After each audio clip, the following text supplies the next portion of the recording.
इंतहाई एक स्टूपिड किस्म का आदमी होगा जो ये बात करेगा कि जनाब आपको अपनी आवाज़ का नहीं पता। छाई भी है मुर्शद की करप्शन की कहानियां जो हैं वो जुबान ज़दे आम है कि जनाब घड़ी तो उसने खरीदी, एक घड़ी की बात हो रही है। कहते हैं जी मुझे जहाज़ किराए पे चाहिए और ये जहाज़ जेट है। ये उनको कौन से कमर की तकलीफ है कि वो सफ़र नहीं कर सकते और वो 12 करोड़ रुपया। और मैंने को तब भी कहा था इसके पास कोई सरप्राइज नहीं है, क्योंकि जितना मैं इमरान खान को जानता हूँ इतना इमरान खान मगरब को भी नहीं जानता। तो तैयार रहें, हो सकता है कि बुशरा बीबी जो है। अस्सलाम वालेकुम, आप देख रहे हैं मुबश्शिर लुकमान यूट्यूब चैनल। मेरा नाम मुबश्शिर लुकमान है। कुछ अहम खबरें जो आपसे मैं ज़रा शेयर कर लूँ। और ट्रांसपेरेंसी इंटरनेशनल की जो न्यूज़ है, जो उन्होंने करप्शन इंडेक्स एक दिया है पाकिस्तान के हवाले से, वो भी बहुत तशवीशनाक है। और मुझे पता है कि अब ट्रांसपेरेंसी इंटरनेशनल अगर पाकिस्तान में होगा तो उसके लिए प्रॉब्लम भी होगा, क्योंकि वो कहते हैं कि जी पाकिस्तान की अदलिया जो है करप्शन में तीसरे नंबर पे है। तो अब ट्रांसपेरेंसी इंटरनेशनल को जो है वो उनको इस हवाले से मुश्किलात तो हो सकती हैं। अब देखते हैं कि हमारी अदलिया इस पर रिस्पॉन्ड करती है कि नहीं करती है, ये तो आने वाले दिन बताएंगे। लेकिन अब देखना ये रिस्पॉन्स की बात है, इमरान खान रिस्पॉन्ड कब करते हैं। क्योंकि इस्लामाबाद हाई कोर्ट में साजिद नामी एक शख्स ने एक पिटीशन कराई थी और उसने कहा था क्योंकि टेरीन वाइट इमरान खान की बेटी है, और कुछ अर्सा पहले मैंने आपको उसका बताया था कि सीता वाइट से ये जो बेटी है उसके मतलब एक एफिडेविट भी इमरान खान का मिल गया जो अमेरिकन कोर्ट के अंदर दिया था, और जिसमें उसकी परवरिश के लिए माहाना खर्चा भी इमरान खान ने दिया। और वो गालिबन उनकी बड़ी हमशीरा अलीमा खान जो थी वो वहाँ पे जाके दिलवाती थी। तो अब वो शवाहिद जब सामने आ गए हाई कोर्ट के, तो हाई कोर्ट ने 3 पार्टीज़ को नोटिस जारी कर दिए। एक तो इलेक्शन कमीशन को, एक इमरान खान को और एक हुकूमत पाकिस्तान को, वफाकी हुकूमत को, कि वो उस हवाले से अपना मौक़िफ़ आके जमा करें।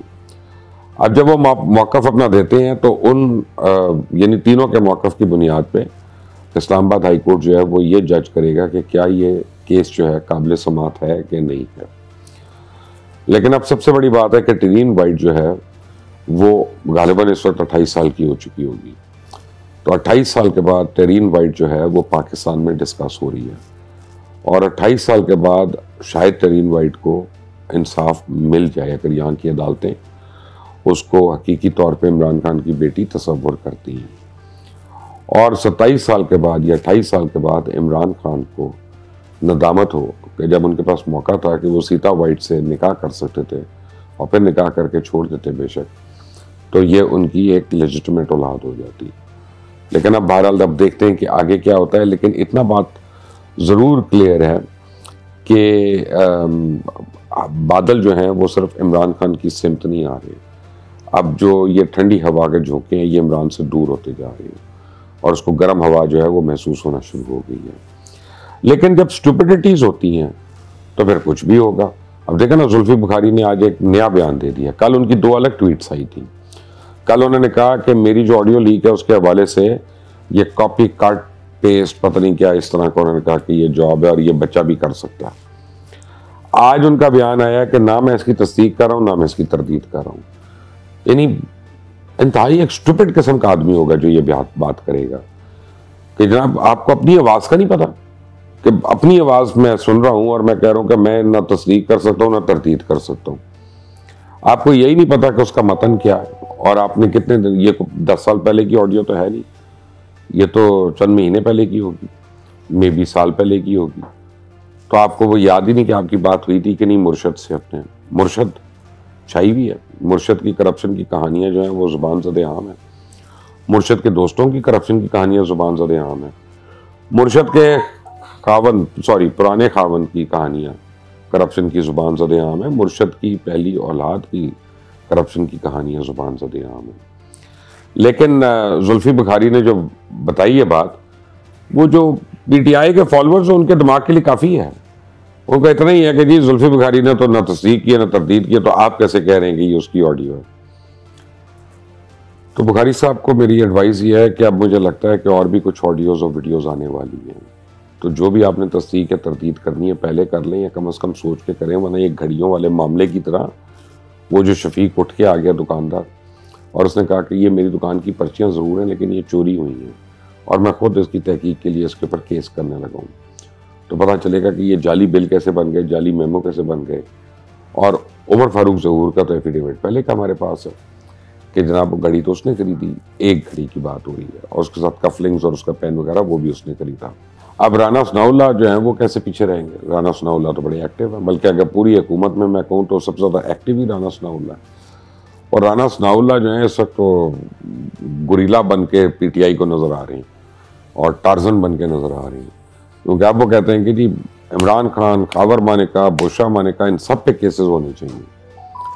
तो फिर करें, आप लोगों ने करने, आवाम ने तो नहीं करने केस।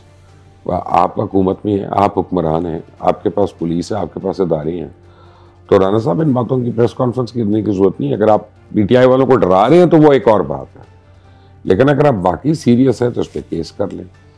लेकिन अब राना सनाउल्लाह साहब ये भी कहते हैं कि जी इलेक्शन तो अक्टूबर में होने, लेकिन तैयारी हम अब से शुरू कर देते हैं। तो काश आप तैयारियों में होते पहले, तो आप ये ज़िमनी इलेक्शन में जिस तरह मुँह की खानी पड़ी, ये भी ना खानी पड़ती और आपकी को परफॉर्मेंस बेहतर ही हो जाती। बातें हो रही है नवाज शरीफ के हवाले से कि वो अगले 2 हफ्ते में पाकिस्तान आ रहे हैं कि नहीं आ रहे। देखिए पाकिस्तान है, पाकिस्तान में 2 और 2 4 नहीं होता, पाकिस्तान में 2 और 2 22 भी हो जाता है। तो इस मुल्क का कुछ पता नहीं, यहाँ के सियासतदानों का कुछ पता नहीं होता, लेकिन जो लॉजिकल बातें हैं मैं तो उसके ऊपर बात कर सकता हूँ कि लॉजिकली मुझे पॉसिबल नहीं लगता कि नवाज शरीफ 2 हफ्ते में पाकिस्तान वापस आ रहे हैं, मेरा नहीं ख्याल। लेकिन अगर आ जाते हैं तो लो एंड बिहोल्ड फिर हम सारे हैं यहाँ पे। तो अब देखना ये है कि नवाज शरीफ अगर पाकिस्तान आते हैं तो फिर हकीकी मानों में वो पॉलिटिकली इमरान खान को टक्कर ज़रूर दे सकते हैं। लेकिन एक बात तय हो गई है कि नवाज शरीफ अगर पाकिस्तान आते हैं तो मरियम नहीं आएंगी। मरियम नहीं आएंगी क्योंकि एक वक्त में दोनों बाहर होंगे। अब नून लीग वाले कह रहे हैं कि दोनों आ रहे हैं, लेकिन इट डजंट मेक सेंस। लेकिन अगर वो आ जाते हैं तो फिर देख लेते हैं कि क्या होता है। लेकिन वज़ीर आला पंजाब परवेज़ इलाही जो है वो किससे पीछे रहने वाले हैं? मैं आपको उनके मुतालिक एक बात बता सकता हूँ कि इमरान खान का ये ख्याल है कि वो पंजाब के सबसे करप्ट तरीन आदमी हैं। और अब हम जब देख रहे हैं कि जैसा वो और मोनस इलाही अपनी जायदादें बना रहे हैं, अपने हल्के बना रहे हैं, अपने रकबे बना रहे हैं, तो अब वो करप्शन जो है वो उसके ऊपर एतबार भी होना शुरू हो जाता है। लेकिन अब परवेज़ इलाही का दिल नहीं कर रहा, वो कहते हैं जी मुझे जहाज़ किराए पे चाहिए, और ये जहाज़ जेट है। और SGNAD जो पंजाब का एक वजारत है, उसने क्या किया कि 12 करोड़ रुपया मांग लिया जनाब उस जहाज़ के किराए के लिए। तो परवेज़ इलाही साहब ऐसा कौन सा काम कर रहे हैं, या उनको कौन से कमर की तकलीफ है कि वो सफ़र नहीं कर सकते और वो 12 करोड़ रुपया किराया सिर्फ दे देंगे चंद महीने का? या तो ये इलेक्शन में इस्तेमाल होना है जहाज़, और फिर या वो करेंगे या इमरान खान इस्तेमाल करेंगे। ये भी अब देखने वाली चीज़ है। तो पहली बात है कि 2 जहाज़ थे या 3 जहाज़ थे पंजाब गवर्नमेंट के पास, उनका क्या पता, जो ऑलरेडी CM यूज़ कर रहे थे। हेलीकॉप्टर भी अलग थे उसके अलावा, और गवर्नर के नाम पे अलग है, पंजाब 1, पंजाब 2, और फिर हेलीकॉप्टर्स भी। तो वो कहाँ गए जहाज़ सारे? क्योंकि बेचे तो नहीं है उन्होंने, ये तो मैं आपको गारंटी से बता रहा हूँ कि अभी तक बिके नहीं है। तो किसी की जेब में गए, या उनको खराबी के नाम पे ग्राउंड कर दिया और अब उसके ऊपर अलग से करोड़ों रुपया उनकी रिपेयर के लिए और मेंटेनेंस के नाम पे बनाए जाने हैं। अल्लाहुल आलम, ये तो अब करप्ट तरीन आदमी जो है वही बता सकता है। अब मैंने आपको शुरू में बताया था कि ट्रांसपेरेंसी इंटरनेशनल ने जिन 3 लोगों को, महकमों को करप्ट तरीन करार दिया, उनमें सबसे पहले तो उन्होंने पुलिस को दे दिया। तो जब पुलिस को करप्ट तरीन करार दे दिया तो ऑब्वियसली पंजाब की पुलिस है, KPK की पुलिस है, ये आप समझे कि 2/3 पुलिस है पाकिस्तान की। तो ये तो इसका जवाब तो PTI को देना है कि KPK में तो 8 साल से 9 साल से उनकी हुकूमत है, और पंजाब में भी अब तकरीबन 6 साल से उनकी हुकूमत है, अपनी हुकूमत है। चंद हफ्ते के लिए बीच में हमजा शहबाज आए थे। तो इनके होते हुए पुलिस इतनी करप्ट क्यों है और उसका निज़ाम में इतनी करप्शन क्यों है? दूसरे लेवल पे वो महकमात हैं या बाबू हैं कि जो टेंडर एलोकेशन वगैरह करते हैं और इस तरह की चीज़ें करते हैं, उनका नाम आया हुआ है। तीसरे नंबर पे ट्रांसपेरेंसी इंटरनेशनल के मुताबिक हमारी जुडिशरी का नाम है करप्शन में। अब वो पता नहीं क्यों है, मुझे नहीं पता क्यों है, लेकिन ये तो कोई हाई कोर्ट का या सुप्रीम कोर्ट का रजिस्ट्रार या PRO जो है वही इसका जवाब दे सकता है।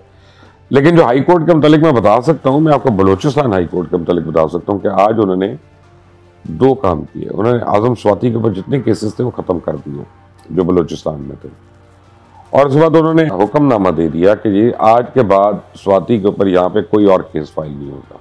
अब मेरे लिए हैरानी की बात है, मैं तो एक आप समझें कि तालिब इल्म भी नहीं कह सकता अपने आप को लॉ का, लेकिन अब मैं एक आम शहरी हूँ, तो मैं तो एक सवाल पूछूंगा। अब तमाम मौजूद वकला से पूछूंगा, तमाम रिटायर्ड जजेस से जिनसे मुलाकात होती रहती है उनसे भी पूछूंगा कि आइंदा के लिए कैसे वो पाबंद कर सकते हैं पुलिस को। फर्ज करें कोई आदमी है वो कत्ल कर देता है जाके कल, तो क्या उसका मुकदमा रजिस्टर होगा कि नहीं होगा? वो किसी जमीन पे कब्जा कर लेता है तो आने वाले दिनों में कर रहा है कि हमने पहले ही तय कर लिया कि इसके खिलाफ कोई मुकदमा नहीं होना, या फिर ये मुकदमा का जो ऑर्डर है वो ऑर्डर ऐसा कि जो मुझे जिसने समझाया उसकी समझ कम है।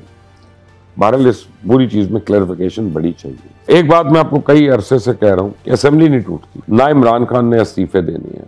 देखें आप पिंडी में जब वो जलसा कर रहे थे भाई साहब, वो 14,000 लोगों के आगे, 15,000 लोगों के आगे, तो उन पर कहने को कुछ नहीं था।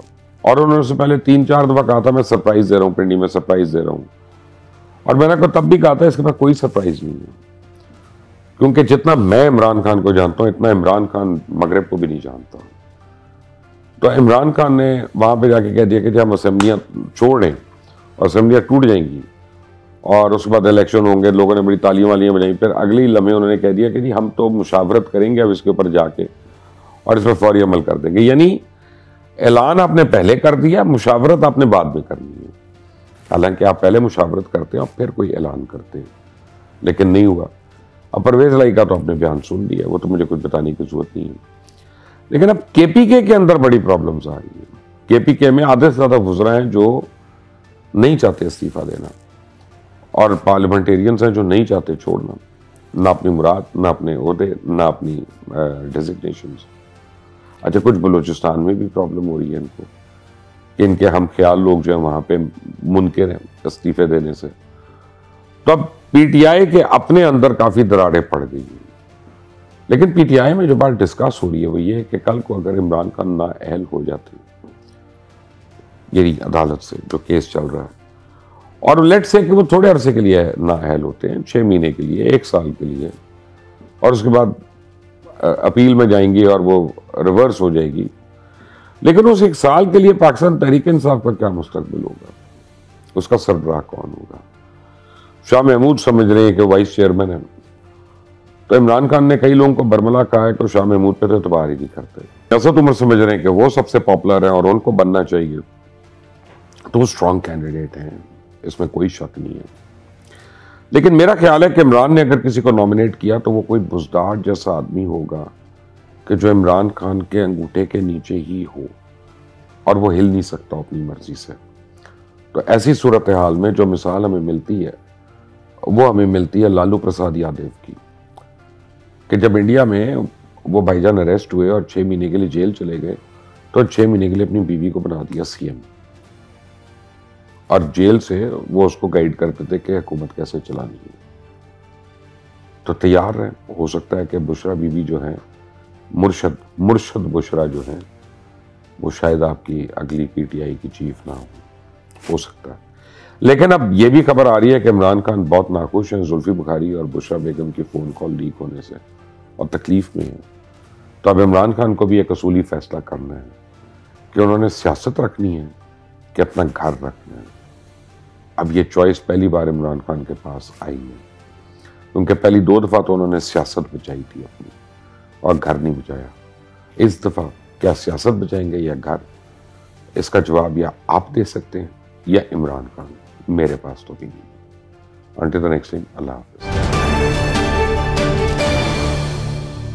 बरतानवी अखबार डेली मेल ने गलत इल्जाम आयद करने पर वज़ीर आज़म शहबाज शरीफ से माफी मांग ली है। कहा कि गलती हो गई, माफ कर दें। मरियम औरंगजेब का कहना है कि डेली मेल की मादरत मुखालफिन के मुंह पर तमांचा है। पहले तो मुल्क के अंदर से गलतियों का एतराफ और इन पर माफियों का सिलसिला जारी था, मगर अब यूं महसूस हो रहा है कि गलती तस्लीम करने का आलमी मौसम आया। मुल्क की सियासत में जिस कदर गंदगी इमरान खान ने परवान चढ़ाया, वो अपनी मौत आप ही मर गया है। बिस्मिल्लाहिर्रहमानिर्रहीम, अस्सलाम वालेकुम, मैं हूं अब्दुल और आप देख रहे हैं बागी टीवी। साल का आखिरी महीना इस बार मुल्क पाकिस्तान में यूं महसूस होता है कई सियासी बाब बंद करेगा और कई नए महाज खोलने को तैयार। रोज़मर्रा की बुनियाद पर अनगिनत सियासी पेशरफ्त मुल्की सियासी माहौल को दिसंबर की ठंड में भी गर्म रखे हुए हैं। पहले तो मुल्क के अंदर से गलतियों का एतराफ़ और इन पर माफ़ियों का सिलसिला जारी था, मगर अब यूँ महसूस हो रहा है कि गलती तस्लीम करने का आलमी मौसम आया हुआ। गुज़श्ता 3 साल से जिस केस और इल्ज़ाम की बुनियाद पर पाकिस्तान की सियासत में बद अखलाक़ी और बद तहज़ीबी ने जन्म लिया था, वो सिरे से ही झूठा साबित हो गया है। आलमी इदारों का नाम लेकर मुल्क की सियासत में जिस कदर गंदगी और नाशाइस्तगी को तहरीक इंसाफ और इमरान खान ने परवान चढ़ाया, वो अपनी मौत आप ही मर गया है। बरतानवी अखबार डेली मेल ने गलत इल्ज़ाम आयद करने पर वज़ीर आज़म शहबाज शरीफ से माफ़ी मांग ली है।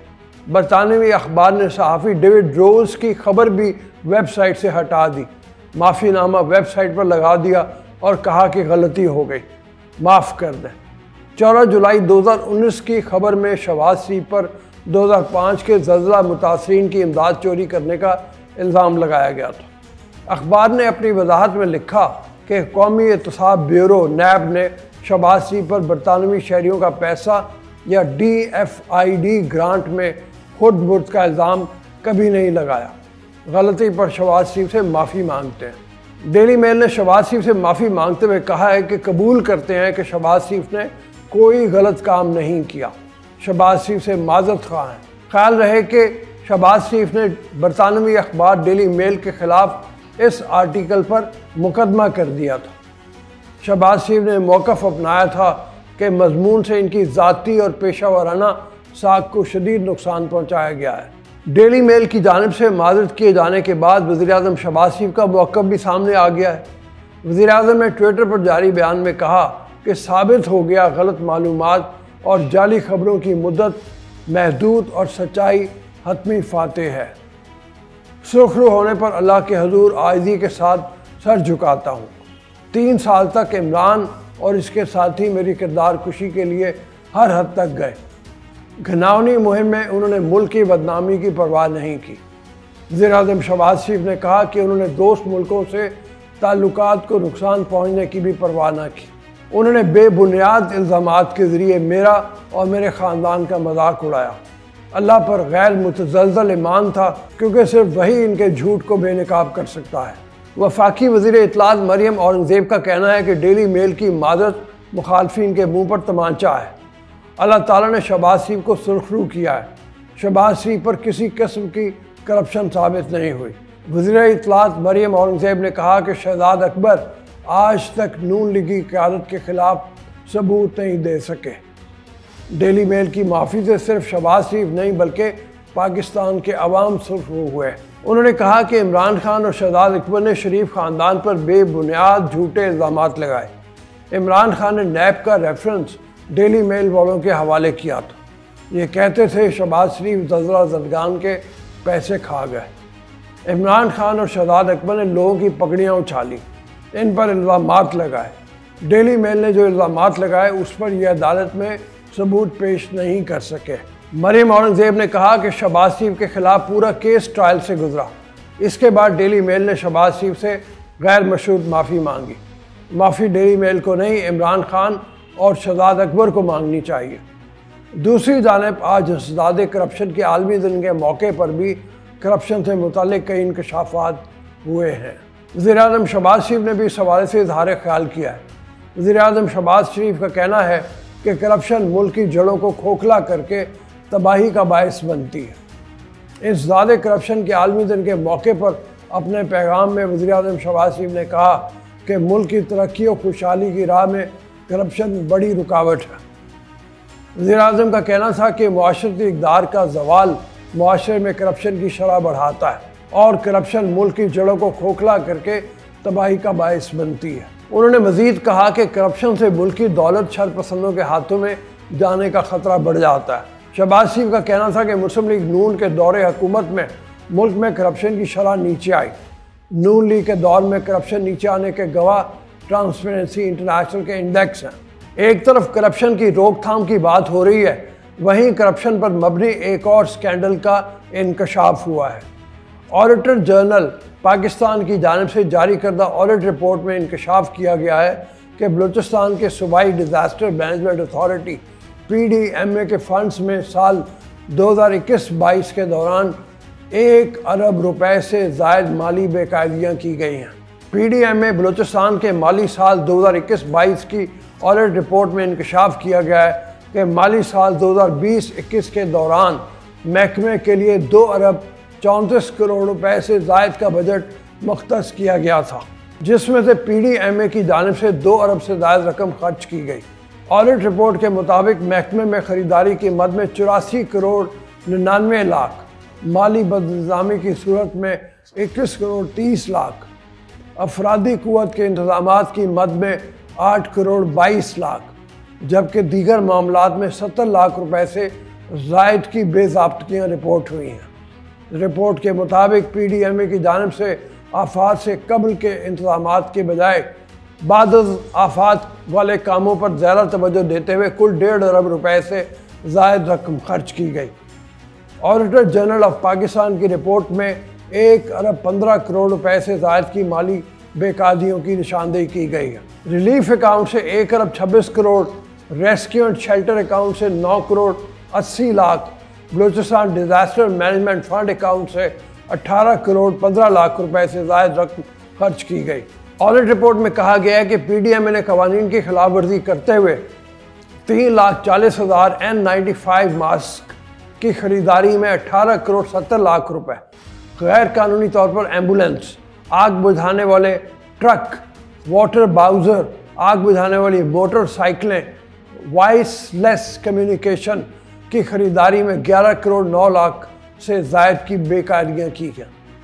रिपोर्ट के मुताबिक खैमों की खरीदारी में 8.5 करोड़, बर्फ़ हटाने वाले आलात की खरीदारी में 6.5 करोड़, तफ्तान से कोयटा और दीगर इलाकों में लोगों को मुंतकिल करने की मद में 6 करोड़ 22 लाख रुपए से ज़ायद की बेकायदगियाँ हुई। रिपोर्ट में कहा गया है कि डिसइंफेक्शन सोल्यूशन की खरीदारी में 1 करोड़ 44 लाख से ज़ायद, ऑक्सीजन सिलेंडरों की खरीदारी की मद में 1 करोड़ से ज़ायद, ट्रकों की मरम्मत में 90 लाख रुपए से ज़ायद, रेस्क्यू ट्रैक सूट की मद में 70 लाख रुपए से ज़ायद की बेकायदगियाँ हुई। ऑडिटर जनरल की रिपोर्ट के मुताबिक कोरोना वायरस के दौरान लैपटॉप समेत दीगर आलात की खरीदारी में 49 लाख रुपए से ज़ायद, जबकि बलूचिस्तान डिजास्टर मैनेजमेंट फंड से 7 करोड़ 76 लाख रुपए की माली बेज़ाब्तगियाँ की गई।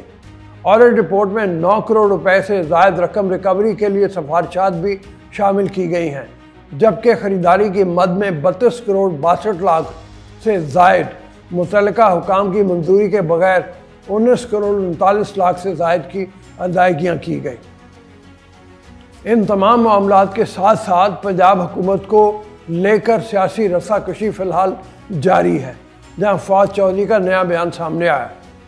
फवाद चौधरी का कहना है कि हालिया मुलाकातों में PTI अरकान इमरान खान को असम्बलियाँ तहलील करने की राय दे रहे हैं। इस बात पर इत्तफाक़ राय है कि हमने असम्बलियाँ तहलील करनी है। काफ लीग को आगाह कर दिया है कि दिसंबर में ही असम्बलियाँ तहलील कर दी जाएंगी। फवाद चौधरी ने कहा कि वज़ीर आला पंजाब परवेज़ इलाही का मशवरा है कि आप असम्बलियाँ तोड़ने के मामले को थोड़ा आगे कर लें। उन्होंने कहा कौमी असम्बली तहलील नहीं होती तो कोई फ़र्क नहीं पड़ता, पंजाब और KPK में इलेक्शन होकर मार्च में नई हुकूमतें आ जाएंगी। इमरान खान अवाम और रियासत के दरमियान पुर का किरदार अदा कर रहे हैं। हमारा एजेंडा सिर्फ एक है कि आपने इलेक्शन कब करवाने हैं। एक तरफ तहरीक इंसाफ नए इंतखाबात का शोर मचा रही है, वहीं इनके बागी रहनुमा फैसल वाबडा अपनी सेनेट की नशस्त दोबारा बहाल करने में कामयाब हो गए हैं। तहरीक इंसाफ के रहनुमा फैसल वाबडा को सेनेट की नशस्त पर बहाल कर दिया गया है। इस हवाले से इलेक्शन कमीशन ने नोटिफिकेशन भी जारी कर दिया है। इलेक्शन कमीशन का कहना है कि फैसल वाबडा को सुप्रीम कोर्ट के फैसले की रोशनी में सेनेट की नशस्त पर बहाल किया गया। इलेक्शन कमीशन ने फैसल वाबडा की सेनेट की नशस्त खाली होने का नोटिफिकेशन वापस ले लिया और फैसल वाबडा के सेनेटर मुंतखब होने का 10 मार्च 2021 का नोटिफिकेशन बहाल कर दिया गया है। फैसल वाबडा बहाली के बाद सुप्रीम कोर्ट के फैसले के मुताबिक सेनेट की नशस्त से इस्तीफ़ा दे सकेंगे। इलेक्शन कमीशन का कहना है कि फैसल वाबडा के मुस्ताफ़ी होने के बाद सेनेट की खाली होने वाली नशस्त पर इंतखाब करवाया जाएगा।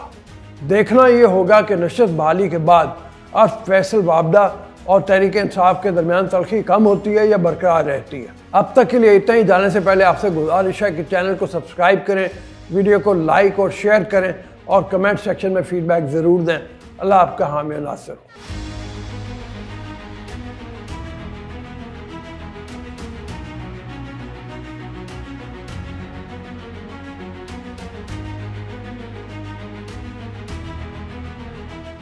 हमारे आपस के रिलेशंस हैं, उनमें वो चीज़ बाकी नहीं रही जो पहले कभी होती थी। मियाँ और बीवी के दरमियान कॉन्ट्रैक्चुअल रिलेशनशिप दोनों में से किसी को भी ये इजाज़त नहीं देता कि आप उस रिश्ते को अब्यूज़ करें। मर्द जो है वो अपनी बीवी से महफूज नहीं है या बच्चे अपने माँ बाप से महफूज नहीं है, तो ये कौन सा माशरा है? द फर्स्ट नाइट उसने रॉड उसके अंदर इस्तेमाल, रॉड अफीफा। बाज लोग ड्रग्स पे नहीं होते, नशे पे भी नहीं होते, मगर वो टेम्परामेंटली थोड़े सैडिस्टिक होते।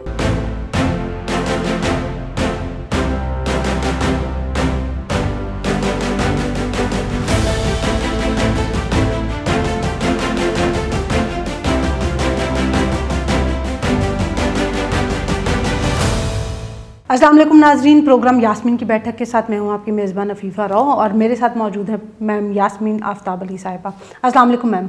वालेकुम अस्सलाम। मैम, चंद दिन पहले ना एक बहुत ही अफसोसनाक वाक़या कराची में पेश आया, जिसमें कि हस्बैंड ने अपनी बीवी और बच्चियों का छुरी से जो है वो गला काट के और बड़ी बुरी तरह से उनकी जान ले ली।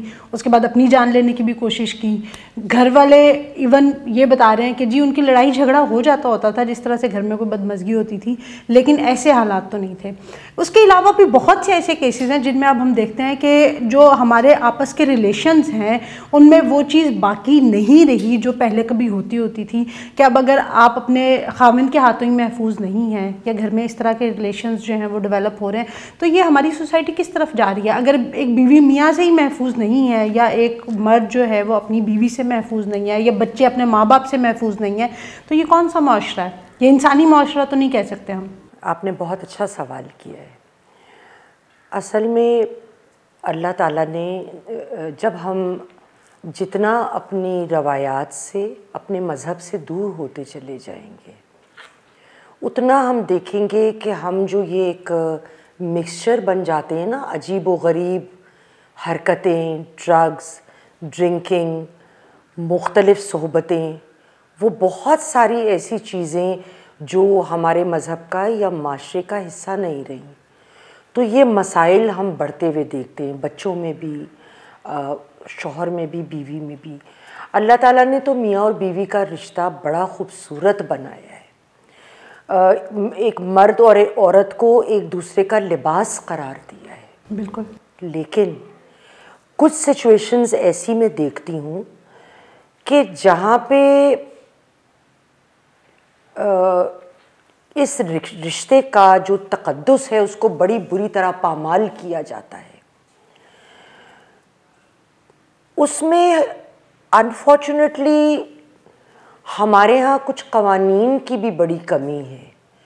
सिर्फ़ एक मियाँ और बीवी के दरमियान कॉन्ट्रैक्चुअल रिलेशनशिप दोनों में से किसी को भी ये इजाज़त नहीं देता कि आप उस रिश्ते को अब्यूज़ करें। अब मैं आपको थोड़ा सा इसमें एक तस्वीर का एक तकलीफ़देह रुख दिखाना चाहूँगी। हम जब शिक 375 PPC के तहत रेप की बात करते हैं, अभी मैं थोड़ा सा मौजू से हट रही हूँ, लेकिन आपको 2 मिनट में समझ आ जाएगी कि मैं क्या बात कर रही हूँ। तो एक औरत को उसकी मर्ज़ी के बग़ैर, उसकी कंसेंट के बग़ैर अगर उसके साथ सेक्सुअल रिलेशनशिप रखा जाता है, या किसी औरत को ये मुगालता हो कि ये शख्स मेरा शौहर है। मिसाल के तौर पे एक औरत बाहर गई है शादी हो के, वहाँ पे कोई शख्स भेस बदल के वो एक आइडेंटिटी किसी और की टेक ओवर करके ना, तो या किसी औरत को आप कहें मैं तो तुम्हारी जान ले लूँगा, मैं तुम्हें कत्ल कर दूँगा if you don't have sex with me, तो ये सारी बातें। और फिर अगर किसी भी औरत के साथ आप चाहे उसकी मर्ज़ी भी हो, मगर अगर वो अंडर एज है और आप उसके साथ सेक्सुअल इंटरकोर्स करें, तो ये रेप के ज़िम्मे में आता है। PPC 375।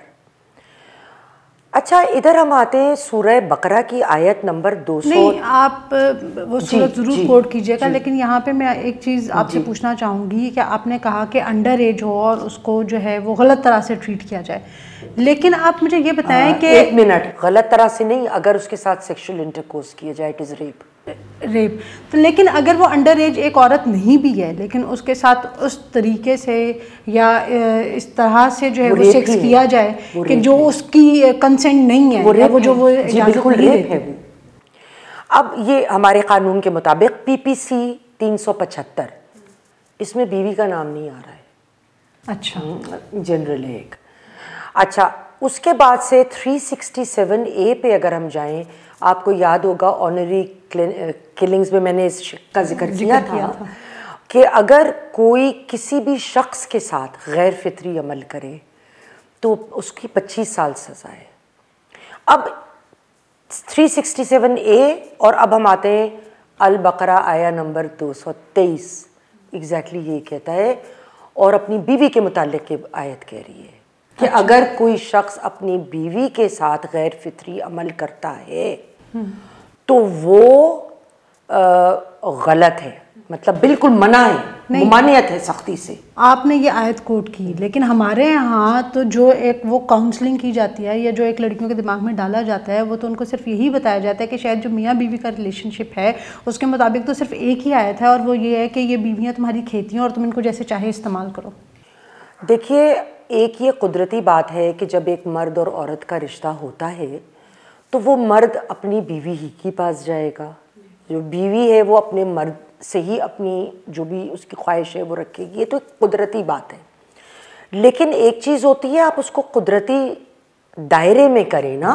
बिल्कुल। मिसाल के तौर पे मैं आपको नाम नहीं लेना चाह रही हूँ, एक बहुत हमारे मुल्क की मोतबर और इज़्ज़तदार खातून और बहुत नाम है उनका, उन्होंने अपनी किताब लिखी जिसमें उन्होंने ये किस्सा बयान किया, चूँकि ये पब्लिक रिकॉर्ड है, प्राइवेट बात नहीं है तो मैं कर सकती हूँ, कि जब उनके यहाँ बच्चे की वलादत हो रही थी तो उस वक्त उनके शौहर ने अपना हक़ ज़ौजियत उस पर जताना तो नहीं कहूँगी, ठूसना चाहा।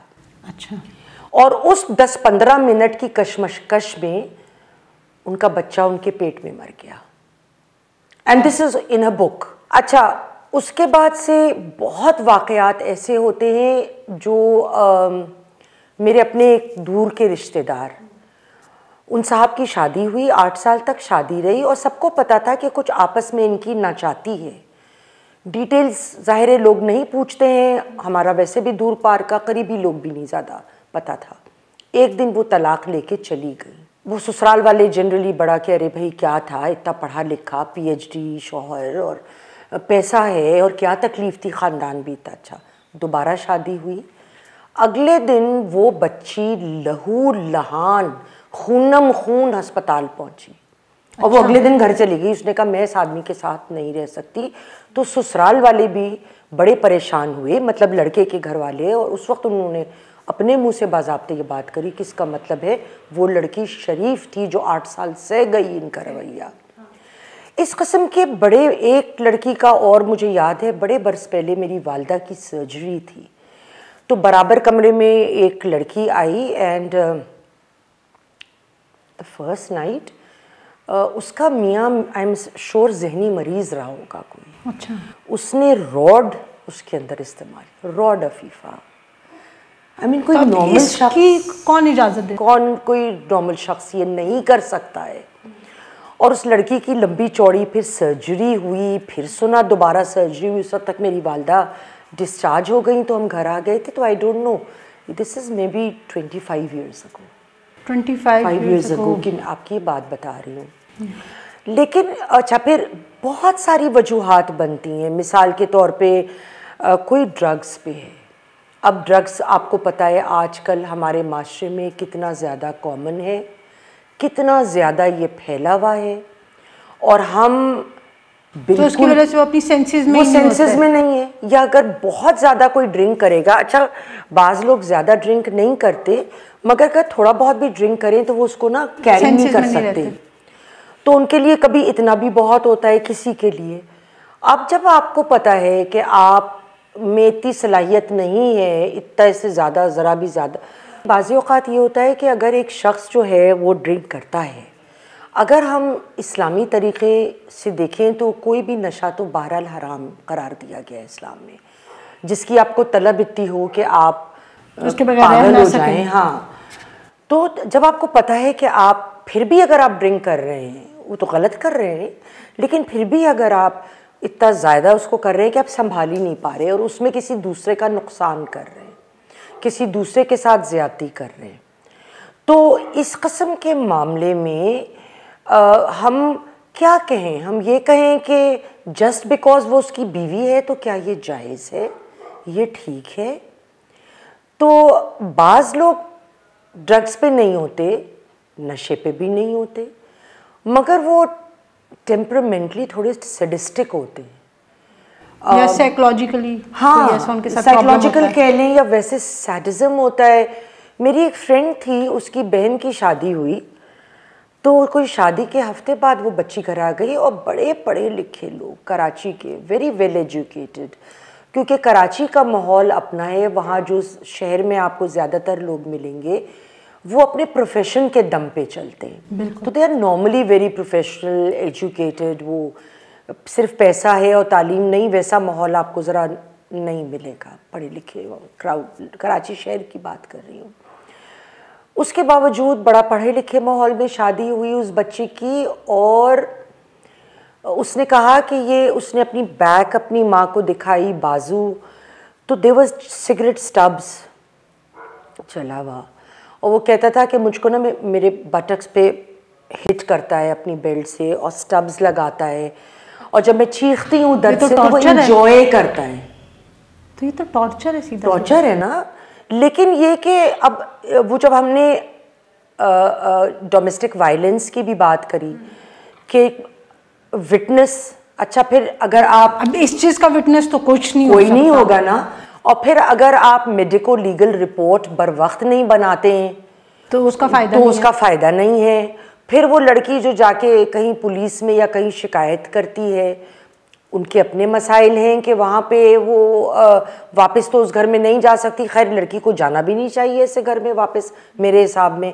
अगर एक माँ बाप से गलत फैसला हो ही गया और कोई इस तरह का गंदा अंडा निकल आया है, तो बेहतर है पूरी ज़िंदगी वो लड़की को एक टॉर्चर में रखने के बजाय उसकी जो ज़िंदगी है वो आगे अल्लाह उसके लिए बेहतरी करे। इससे तो बेहतर है कि वो ना रहे, भाई शादी नहीं भी अगर दोबारा होनी नहीं तो। लेकिन हमारे कानून में जो है वो इस तरह की सिचुएशन में औरत के लिए क्या सेफ्टी है?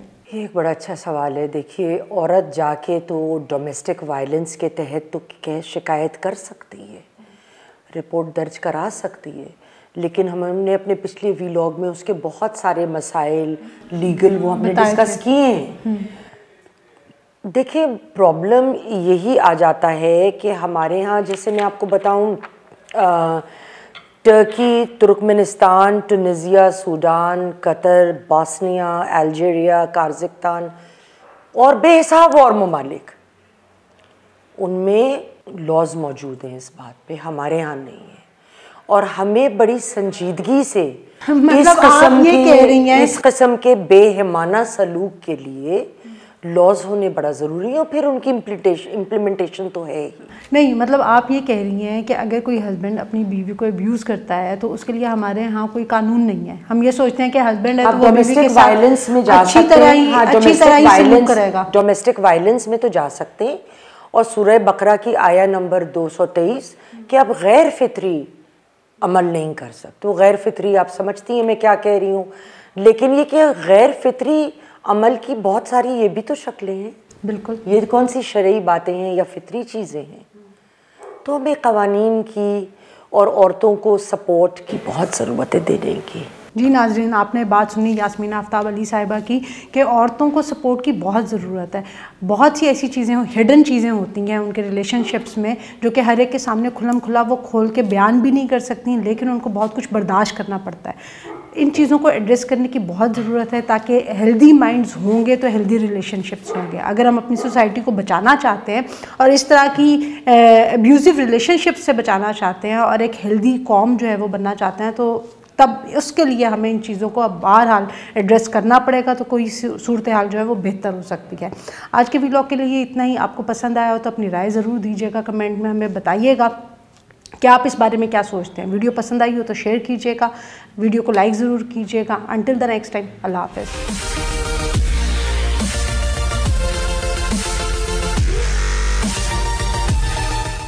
उस वक्त जो उसके माँ बाप को बेल हुई थी ना, मैंने आपका खासतौर माँ को जो बेल हुई, धमकियां भी मिली थी, कोर्ट वकला के नोटिस आए थे उनकी तरफ से। फायदा कितना ले सकते हैं अगर हम अपना मुंह बंद करना सीख लें, ताकि ये सबको पता चले कि जो घिनौना जुर्म किया इस दरिंदे ने। पता नहीं कितनी फीसें लेने वाला ये वकील जो है। अस्सलाम वालेकुम, आप देख रहे हैं मुबश्शिर लुकमान यूट्यूब चैनल। मेरा नाम मुबश्शिर लुकमान है। और याद करें, हमने बड़े प्रोग्राम किए, बड़े वीलॉग्स किए कि वो दरिंदे के ऊपर, दरिंदा जिसने बेचारी नूर मुकद्दम को तशद्दुद किया, उसकी इस्मत दरी की और उसको पे दर पे वार करके कत्ल कर दिया, और जितनी बेदर्दी से उसने उसके साथ किया सब कुछ, वो मुझे दोबारा दोहराने की ज़रूरत नहीं है। और कितनी तकलीफ़ में थे सारे लोग। फिर एक दिन सबको तसल्ली हुई कि चलो, यानी ये तो इंसाफ नहीं हो सकता कि वो बेचारी वापस आ जाए ज़िंदा होके, लेकिन इतना था कि यार शायद उसके कातिल को सज़ा मिल गई जब सेशन कोर्ट ने उसको सज़ाए मौत सुना दी। अच्छा, और मैं उस वक्त भी आपको कह रहा था कि जनाब अभी ये बड़ा लंबा मरहला है, अभी बड़ा लंबा मरहला है। लेकिन अब आप देखें कि आज मेरे पास सारी तफसीलात आई हैं जो हाई कोर्ट में उसका ट्रायल शुरू हुआ, और मैं देख रहा हूँ कि मीडिया पे मुझे कोई कवरेज नहीं इसकी नज़र आ रही। क्या मीडिया को ख़रीद दिया गया है? क्या मीडिया को दबा लिया गया है? क्या मीडिया के लिए स्टोरी ज़रूरी नहीं है? ये मुझे नहीं पता, लेकिन मेरा फ़र्ज़ है कि जो भी हक़ाइक़ हैं मैं वो आपके सामने लेके आऊँ, ताकि आपको पता हो कि हमारे मुआशरे में दरिंदों की पुष्पनाई करने वाले भी किस किस्म के जहन रखते हैं और किस किस्म की मंतक ढूंढ के लेके आते हैं। कुछ चीज़ें ऐसी हैं जो ये मेरे पास लैपटॉप में लिखी हुई, और मैं आपको डायरेक्ट पढ़ के सुनाऊंगा ताकि कोई लफ्ज़ इधर उधर ना हो सके। और इसकी आप मुझे इजाज़त दें कि मैं आपको हर्फ ब हर्फ पढ़ के बताऊं, क्योंकि ये बहुत ही ज़रूरी है। ये एक क्रिटिकल यानी चीज़ है, और मैं किसी भी वकील को या किसी भी बंदे को मैं मिस कोट नहीं करना चाहता। अच्छा, अब दरिंदे के वकील ने दलाइल में कहा कि ट्रायल कोर्ट ने सीसीटीवी पे इंहिसार किया, और सिर्फ वीडियो चला देने से जुर्म साबित नहीं होता। सिर्फ वीडियो चला देने से जुर्म साबित नहीं होता। खैर, मैं इस पर राय क्या दूं, मैं भी आगे आपको बताऊं। वो कहते हैं सिर्फ उस दिन एक आइटम है जो मुलजिम से मैच हुआ, और फोरेंसिक करने वाले साइंटिफिक ऑफिसर को ट्रायल कोर्ट ने गवाह के तौर पे ही नहीं बुलाया। मौके से 2.5 इंच का ब्लेड और 3.5 इंच का दस्ता रिकवर हुआ है। इसको आला कत्ल तसव्वुर ही नहीं किया जा सकता। गर्दन कट गई, गर्दन कट गई, बेचारी ज़िबा हो गई, लेकिन इसको हम आला कत्ल नहीं तसव्वुर कर सकते। घर में पिस्तौल मौजूद था, कत्ल के लिए वो इस्तेमाल हो सकता था, लेकिन नहीं किया गया। वाह जी वाह, बड़ी मेहरबानी आपकी कि आपने पिस्तौल की गोली नहीं मारी और आपने जाने दिया। ट्रायल कोर्ट ने अगवा के जुर्म में भी सजा सुनाई, जबकि 18 जुलाई 2021 को नूर मुकद्दम अपनी मर्जी से आई थी वहां पे। ये उनके वकील जो डिफेंस लॉयर हैं वो ये दलाइल दे रहे हैं। फिर वो कहते हैं नूर मुकद्दम के मोबाइल से दरिंदे के घर, जाहिर जाफर के घर, उसके घर मौजूदगी के दौरान पुलिस को कोई कॉल नहीं की गई, ना ही किसी रिश्तेदार को कॉल करके कहा गया कि आपकी जान को खतरा है। और यही वजह है, पता नहीं अब शायद यही वजह है कि इस्लामाबाद हाई कोर्ट ने यह फैसला कर लिया कि नूर मुकद्दम जो केस की जो पूरी सीसीटीवी फुटेज है उसको वो आप खुद एग्जामिन करें और उस फुटेज को देखें। अब इस्लामाबाद हाई कोर्ट के 2 जजेस जो हैं, ऑनरेबल जजेस, एक चीफ जस्टिस साहब हैं आमिर साहब और एक जस्टिस सरदार एजाज साहब हैं, इन दोनों की सरबराही में ये बेंच तश्कील है जो देखेगा कि सीसीटीवी फुटेज वगैरह को भी देखेगा। अब वो कहते हैं कि जी नूर मुकद्दम कत्ल केस में जाहिर जाफर के घरेलू मुलाजिम चौकीदार इफ्तिखार की सजा के खिलाफ भी अपील पे यही समाअत हो रही है। अब उसके दिफा में क्या कहा जा रहा है? उसके दिफा में इफ्तिखार की वकुआ की जगह पे मौजूदगी तो साबित है, लेकिन इसका इस मामले से कुछ लेना देना नहीं है। वो तो मुलाजिम है और जिसका काम ही दरवाज़ा खोलना और बंद करना है। अदालत ने कहा कि सीसीटीवी कैमरा में चौकीदार का क्या किरदार आपके सामने आया? तो जब वहां से नूर मुकद्दम ने निकलने की कोशिश की बेचारी ने डेस्परेटली, तो उसने उसको क्यों रोका जबरदस्ती? तो घरेलू मुलाजिम होने का यह मतलब तो नहीं है कि मालिक कोई गैर कानूनी काम भी कहे तो वो कर लिया जाए। तो जाहिर जाफर जब जबरदस्ती नूर मुकद्दम को घर के अंदर ले गया तो इफ्तिखार चौकीदार गेट पे मौजूद था। ट्रायल कोर्ट की जो फाइंडिंग और डीवीआर की बुनियाद है और या उसकी बुनियाद पर है। तो वकील साहब क्या कहते हैं कि वो चौकीदार तो 20,000 रुपये तनख्वाह लेता है महीने की, और हमारे मुआशरे में मालिक के दोस्त को टच नहीं कर सकते। तो अदालत ने कहा कि सीसीटीवी फुटेज के मुताबिक नूर मुकद्दम जाना चाह रही थी और चौकीदार ने रोका, तो क्या ये अगवा नहीं है? कहा जब एक शख्स चले अपनी मर्जी से आया, लेकिन अब वो जाना चाह रहा है और आप उसको रोक रही हैं, तो अगवा तो वहीं से शुरू हो जाता है ना। तो कोर्ट की फाइंडिंग ये है कि चौकीदार ने गेट बंद किया और गन बंद करके बेसमेंट में चला गया। जस्टिस इजाज इसहाक साहब ने जजमेंट में अल्फाज देखे कि नूर मुकद्दम कहती रही मुझे जाने दो, लेकिन चौकीदार ने गेट नहीं खोला। तो वकील साहब क्या कहते हैं, जी मैंने वो पोर्शन ही नहीं देखा, मैंने वो पोर्शन नहीं देखा और फुटेज में आवाज भी नहीं थी।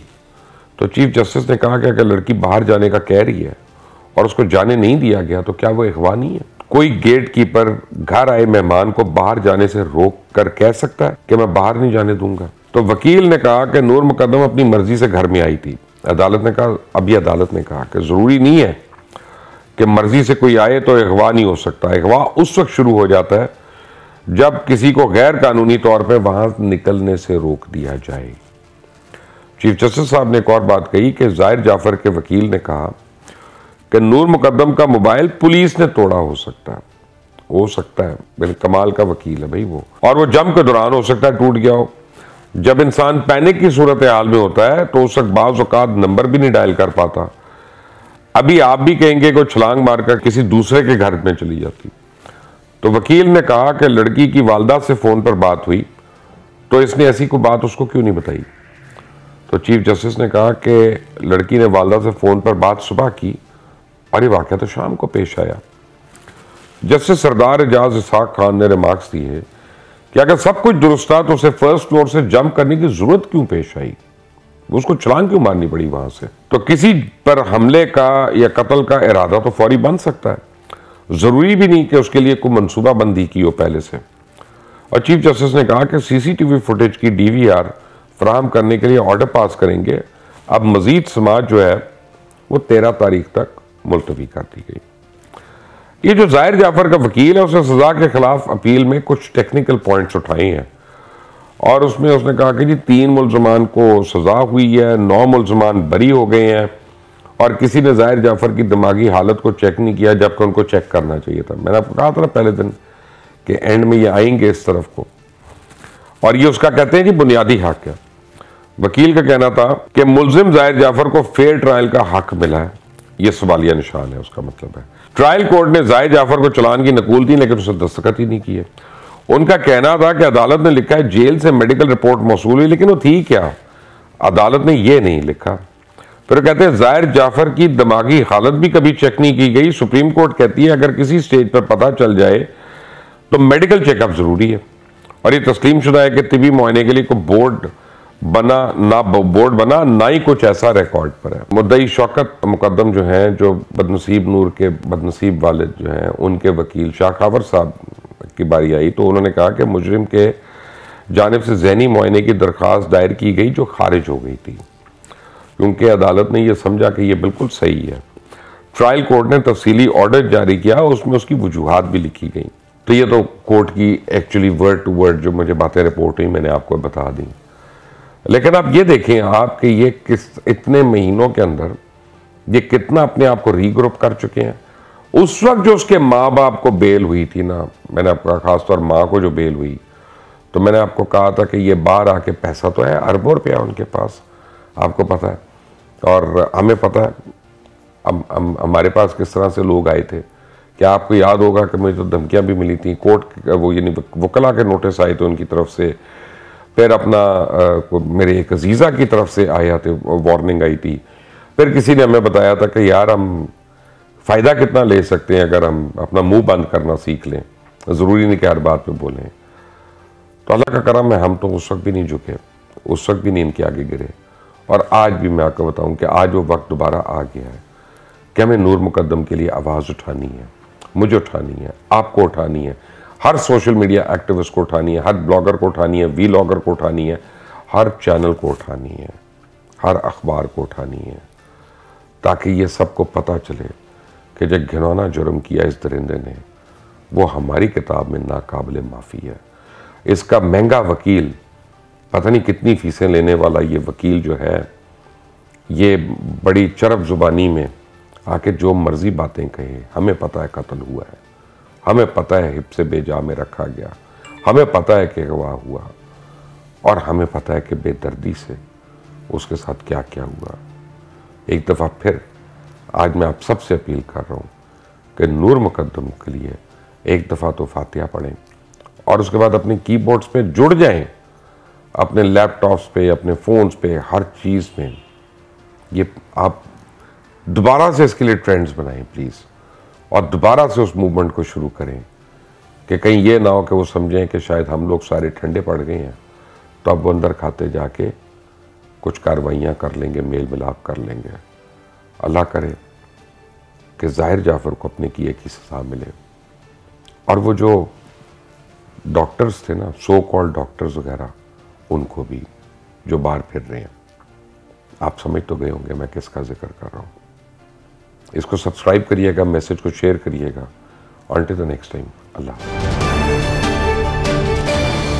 बड़ी घड़ी को मैं ले आऊँ यहाँ पे 5-7 करोड़ वाली ले लेंगे कि नहीं? नहीं जी, मेरे में तो इतनी पसली नहीं है। इमरान साहब जो है वो भी अपनी बुशरा बीबी के हाथों मजबूर हैं। खान साहब के सारे फैसले बुशरा बीबी साहब कर रही हैं। सारे नहीं, कम से कम ये लूट मार वाले तो वही कर रही हैं कि जेड़ा पन्नोगे वो लाल ही निकलना है। कौन बंदा है जो ये कहेगा कि हाँ जी ये वारदात मैंने की थी? कल्ला बंदा नहीं खा सकता। फरा बीबी भी विच ही थे, बुशरा बीबी थे, कबीना शामिल हो सकती है। दुकानदार को पहली तो बात है कि वो खरीदनी ही नहीं चाहिए, और अगर दुकानदार भी खरीद लेता है दैट मीन्स कि वो भी उसके अंदर बराबर का शरीक है। अस्सलाम वालेकुम नाज़रीन, आप देख रहे हैं बागी टीवी और मैं हूं आपका होस्ट जैनुल आबदीन। नाज़रीन, हम इस वक्त एक घड़ियों की मशहूर दुकान के बाहर मौजूद हैं, और जैसे कि आप जानते हैं कि शफीक अहमद साहब, जिनके बारे में कहा जा रहा था कि खान साहब ने उनको घड़ी बेची है और उनकी स्टैंप वगैरह भी यूज़ की गई थी, उन्होंने इनकार कर दिया है कि मैंने वो घड़ी नहीं खरीदी और ना ही मेरी कैपेसिटी है। और अब जो है हम उससे एक बड़ी दुकान, क्योंकि उनकी जो दुकान है वो खस्ता हालत की है और छोटी सी दुकान थी,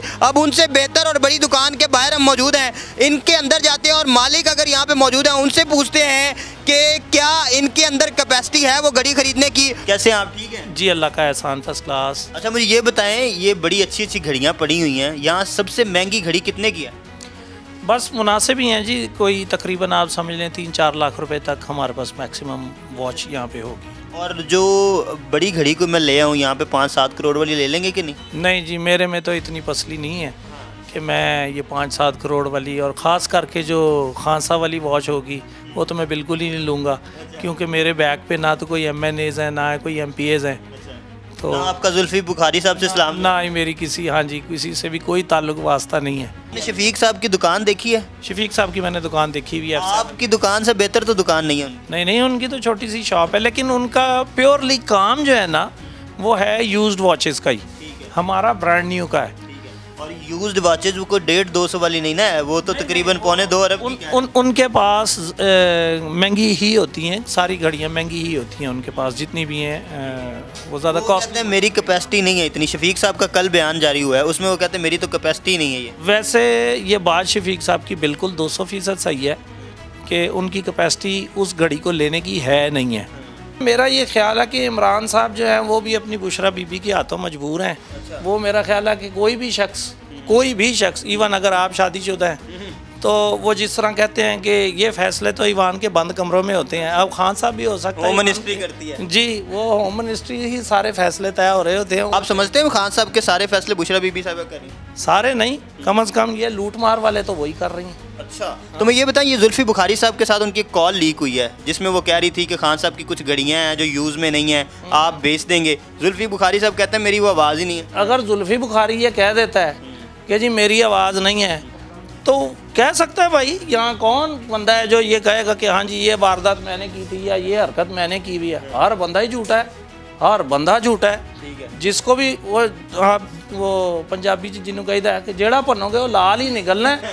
घट किसी ने कोई घट नहीं है। इत्थे तो तुसीं किसी रेहड़ी वाले नूं मौका दिओ खां ते देखो घट उन्हें भी नहीं करनी। ठीक है, अब ये बताएं, आपकी ये जो दुकान है इसमें तकरीबन कितनी को इन्वेस्टमेंट हुई होगी? 2-4 करोड़, 5 करोड़, 10 करोड़ की, या ज़्यादा की? मेरा ख्याल है ये बताना मैं मुनासिब नहीं। अच्छा, अप्रोक्सीमेट इतने की होगी जितनी की वो घड़ी है? नहीं, उससे तो बहुत कम होगी, उससे तो बहुत कम होगी। अच्छा, आप पूरी दुकान भी बेचें तो आप वो घड़ी नहीं ले सकते? हाँ, नहीं, मैं नहीं ले सकता। ठीक है, तो शफीक साहब की दुकान भी आपके जैसी है, इससे हाँ भी जी। कुछ बुरी नहीं, हालत शफीक साहब की वो बात आपकी बिल्कुल सही है, शफीक साहब की ताकत नहीं है वो घड़ी लेने की। ठीक है। अच्छा, मैं ये बताएं, अगर शफीक साहब खुद इनकार कर रहे हो, शफीक साहब का नाम इस्तेमाल हो गया होगा, बाकी तो सारा वही एक घन चक्कर ही है। जिसने लेनी थी, जिसने देनी थी, वो सारा एक सर्कल ही घूमना था। मीडिया पे हाइप बननी थी, खाम खा वो भी एक हाइप बना दी गई है। नहीं तो वो जो बाहर से साहिब दुबई से कह रहे हैं कि मुझे फ़रा गोगी साहिबा यहाँ आकर दे के गई हैं घड़ी, और उनके पास वो घड़ी मौजूद भी है। बिल्कुल दी होगी, और वो इसमें कोई शक नहीं है, दी होगी। वही तो बात कर रहा हूँ कि शफीक साहब तो खाम खा इन्वॉल्व हो गए। बाकी जिन्होंने लेना था, जिन्होंने देना था, वो सारे इधर ही हैं। कौन सा वैसे किसने खाए होंगे इस घड़ी के? इतनी महंगी घड़ी? देखो जी, ये कल्ला बंदा नहीं खा सकता। अच्छा। हाँ, ਜਦੋਂ ਵੀ ਖਾਣੇ ਨੇ ਸਾਰੇ ਰਲ ਕੇ ਹੀ ਖਾਣੇ ਨੇ। ਉਹਦੇ ਵਿੱਚ ਕੋਈ ਪਤਾ ਨਹੀਂ, ਮੀਡੀਆ ਦੀ ਟੀਮਾਂ ਵੀ ਵਿੱਚ ਹੀ ਸ਼ਾਮਲ ਹੋਣ ਤੇ ਦੁਕਾਨਦਾਰ ਵੀ ਵਿੱਚ ਹੀ ਸ਼ਾਮਲ ਹੋਣ ਤੇ ਫਰਾ ਬੀਬੀ ਵੀ ਵਿੱਚ ਹੀ ਤੇ ਬੁਸ਼ਰਾ ਬੀਬੀ ਤੇ सिर्फ इमरान खान नहीं, इमरान खान की पूरी कबीना शामिल हो सकती है, ये कोई ऐसा नहीं है। अच्छा, मैं ये बताएं कि इतनी बड़ी घड़ी अगर कोई बंदा लेके आपके पास आए, जिसकी जो अमाउंट है, जो ऑपोजिशन बता रही है वो तो अरबों में बता रही है, तो कोई लेके आए तो आप किस तरह से खरीदते हैं? उसकी SOPs क्या होती हैं? मेरा ख्याल है कि सिर्फ घड़ी नहीं, कोई भी चीज़ अगर कोई भी बेचने के लिए आता है, खा उसकी वैल्यू कितनी भी है, सबसे बुनियादी चीज़ जो है वो उसकी ओनरशिप जो है वो डिफ़ाइन करना लाजमी होती है कि ओनर उसका कौन है। क्या उसको वो ओनर ख़ुद ही आके बेच रहा है? अगर ओनर ख़ुद नहीं है और कोई और आके उसको बेच रहा है, तो दुकानदार को पहली तो बात है कि वो ख़रीदनी ही नहीं चाहिए। और अगर दुकानदार भी ख़रीद लेता है, दैट मीन्स कि वो भी उसके अंदर बराबर का शरीक है। ठीक है। अच्छा, मुझे ये बताएं, शहजादा सलमान की वो घड़ी थी, तो शफीक अहमद साहब क्या ऐसे ही आए और एक आम से कागज़ पे वो 1.5-2 अरब रुपए की घड़ी खरीद सकते हैं? आप समझते हैं 1.5-2 अरब रुपए की घड़ी शफीक साहब ख़रीद तो नहीं सकते, लेकिन अगर लाइक किसी की भी हो और कोई दुकानदार ख़रीद लेता है तो उसमें वो उसका थोड़ा बहुत लालच होता है कि चलो यार मुझे भी कुछ 4 पैसे इसमें बच जाएंगे। लेकिन यहाँ तो 4 नहीं, यहाँ तो कई सारे ही पैसे थे। अच्छा, मैं ये बता दें कि ये कानूनी तरीकाकार इसका क्या है? अगर इस तरह कानूनी तरीक़ेकार यही है कि आपको इसकी ओनरशिप का मालूम होना चाहिए। फिर उसके बाद जो ओनर है वो अपने ID कार्ड पे या उसकी एक प्रॉपर तहरीर लिखे कि हाँ जी मैं लॉफुल तरीके से और अपनी मर्ज़ी से इसको अपनी कोई भी चीज़ बेच रहा हूँ, खा वो घर हो, गाड़ी हो, घड़ी हो, वैसे मोबाइल वगैरह कुछ मोबाइल हो, खरीदने जाते हैं या बेचने जाते हैं खास तौर पर, तो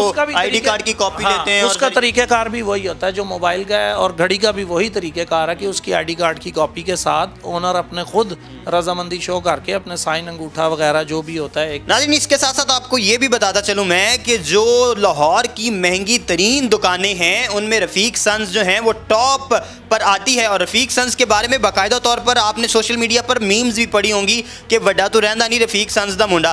तो ये वो रफ़ीक सन्स हैं। अगर इनकी कैपेसिटी नहीं है इस तरह की कोई भी घड़ी ख़रीदने की, और अगर ये वो घड़ी ख़रीद नहीं सकते, तो कोई आम सा शख्स जो शफीक नामी, जो खुद इस बात से मुकर रहा है कि मैंने इस तरह की कोई घड़ी ना तो ख़रीदी है और ना ही इस तरह की किसी भी किस्म की चीज़ में वो मुलव्वस हैं, और ना ही उनकी ये कैपेसिटी है, ना ही उनकी कैपेबिलिटी है कि वो इतनी महंगी घड़ी खरीद सकें जो शहजादा सलमान ने इमरान खान साहब के लिए बनवाई हो और लिमिटेड एडिशन हो। तो जनाब इन्होंने तो कर दिया है इनकार, रफ़ीक सन्स वाले तो नहीं खरीद सकते, इनसे बात बढ़ चुकी है। अब शफीक साहब ने भी नहीं खरीदी, रफ़ीक साहब ने भी नहीं खरीदी, तो ये खरीदी किसने है ये इमरान खान साहब से पूछेंगे। आप भी पूछिए, हम भी पूछते हैं।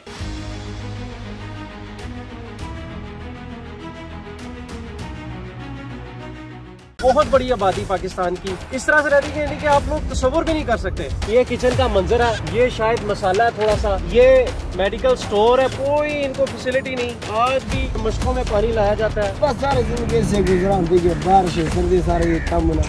तो मौजे है ना, ऐसे लोग तो चाहिए हमारे हुक्मरानों को। ऐसे लोग मिलेंगे तो और लूटते रहेंगे ना।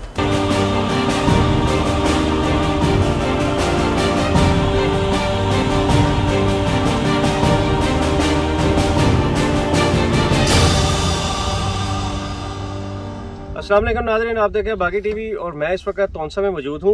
अगर मैं आपको थोड़ा सा सिर्फ दिखाऊं कि ये वो इलाका है जो कोहे सुलेमानी के बिल्कुल अगर नीचे उतरे तो ये वो इलाका है, आप देख सकते हैं अभी भी पानी यहाँ पर खड़ा है।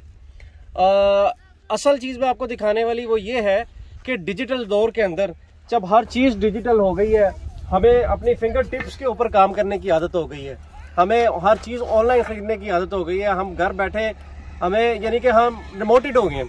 लेकिन अभी भी अगर मैं आपको दिखाऊं कि पाकिस्तान का बहुत बड़ी आबादी पाकिस्तान की इस वक्त किस तरह से रहती है, इस तरह से रहती है यानी कि आप लोग तस्वुर भी नहीं कर सकते। हमारी किताबों के अंदर से भी वो जो कॉन्सेप्ट ही खत्म हो गए हैं कि किस तरह की लाइफ होती थी आज से पहले। लेकिन अगर आज से कोई 10-20 साल पहले की हम बात करें तो शायद वही मंजर आज मैं आपको दिखाता हूँ। हमारे किचन दुनिया जहान की चीज़ों से बड़े होते हैं, और अगर हम किसी सुपर स्टोर में जाएं बहुत सी ऐसी चीज़ें खरीद लेते हैं जो सिर्फ फैशन के तौर पर एक किचन में हो सकती हैं, लेकिन ये किचन का मंजर है, ये शायद मसाला है थोड़ा सा, ये मेडिकल स्टोर है पूरा इस यानी कि इस घर में जो बच्चे हैं उनके लिए। ये चर्बी, खुश्क चर्बी है, चर्बी एज ए घी के तौर पे यहाँ पे इस्तेमाल की जाएगी। ये आप इसके अंदर कुछ सब्जियां हैं शायद। तो ये मंजर है पूरे घर का। आप ये नहीं कि ये बिस्तर बांधे पड़े हैं, ये आप देख सकते हैं। आज की जो वीडियो बेसिकली वो ये दिखाने का मकसद है कि खुदारा ये जो हुकूमतें हैं ये कहाँ सोई हुई हैं। ये पाकिस्तानी हैं, ये बलोची हैं, इस वक्त यहाँ पर मौजूद हैं, इस तरह से ज़िंदगी गुजारते हैं, लेकिन कोई इनको फैसिलिटी नहीं। आज भी जो है मशकों में पानी लाया जाता है, स्टोर किया जाता है, पता नहीं ये लोग कहाँ से पानी लाते हैं और यही गंदा पानी पीते हैं।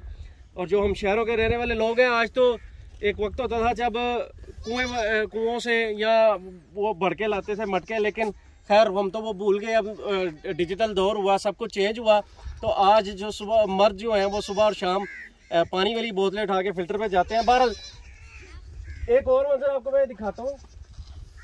फ्रिज, हमारे घरों में फ्रिजें भी बहुत ज़बरदस्त फ्रिजें हैं जो ऑटो टेम्परेचर एडजस्ट करती हैं, लेकिन ये गोश्त है बकरे का, बकरा ज़िबा किया हुआ है और इसको खुश्क किया जा रहा है।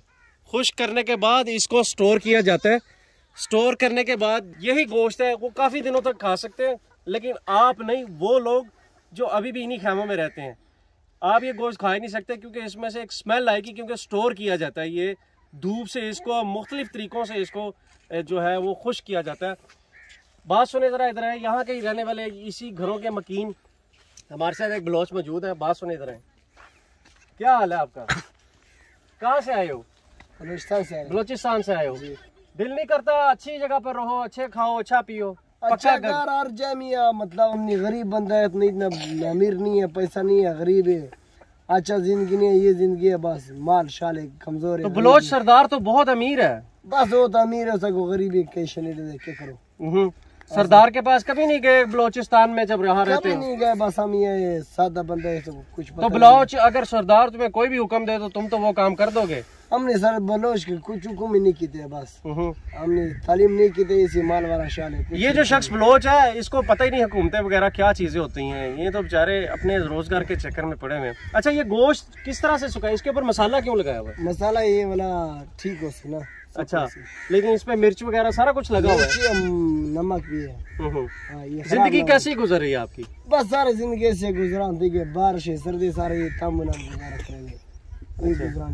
तो जब रात होती है फिर क्या करते हो? रात में दूध एक बिस्तरा है, माल है, बस माल कहाँ संभालते हो? सारा माल सारा एक जगह है, बस अपनी माल है, मजदूरी वाला माल है, सारे जगह। कितनी देर इधर बैठते हो? अगर कोई आया कि यहाँ से चलो तो फिर वो कहीं और चले जाते हो? बस इधर 2 महीने थी कि सबाई जाकर चले, वैसे वो बरगड़ी के तले उधर। बस इस शख्स की जिंदगी बड़ी मुतमईन है। उसकी वजह ये है कि इसको ख्वाहिश ही नहीं है, इसको पता ही नहीं है मेरे हकूक क्या हैं। इसको पता लगेगा मेरे हकूक क्या है तो ये तो चढ़ दौड़ेगा पीछे हुकूमतों के, या यहाँ के मुकामी सियासतदानों के पीछे चल जाएगा, अपने सरदारों के पीछे जाएगा। लेकिन इसको ऐसा रखा गया है, इसलिए रखा गया है कि ये जुबान ही नहीं खोलेगा। जब जुबान नहीं खोलेगा तो ये सबसे ज़्यादा जो है मुफीद शहरी है, क्योंकि इसने मांगना ही कुछ नहीं है। हालांकि एक रियासत के अंदर पैदा हुआ है, इसके हकूक हैं, इसकी सेहत, इसकी तालीम, इसका रोज़गार एक रियासत के ज़िम्मे है, लेकिन इसको पता ही नहीं है। तो मौजे है ना, ऐसे लोग तो चाहिए हमारे हुक्मरानों को, थोड़ा माल लूटा है, ऐसे लोग मिलेंगे तो और लूटते रहेंगे ना। तो बहरहाल ये यहाँ की ज़िंदगी थी इनका, ये छोटा सा यानी कि एक निज़ाम ज़िंदगी है, इसमें ये रहते हैं, इसमें खुश हैं, कोई स्टेटस नहीं है, कोई बातचीत नहीं है, बिल्कुल हमारी जो किताबों के अंदर से भी जो चीज़ें मौजूद थी कि बताया जाता था ये मशकीज़ा है, ये जो है पानी भर के लाते हैं, ये घड़े हैं हमारे, तो वो सब कुछ ख़त्म हो गया। लेकिन ये लोग अभी भी उसी तरह ज़िंदगी बड़े अच्छे तरीके से गुजार रहे हैं। तो देखते रहे, इसी के साथ इजाज़त जाते हैं, तो देखते रहे बागी टीवी।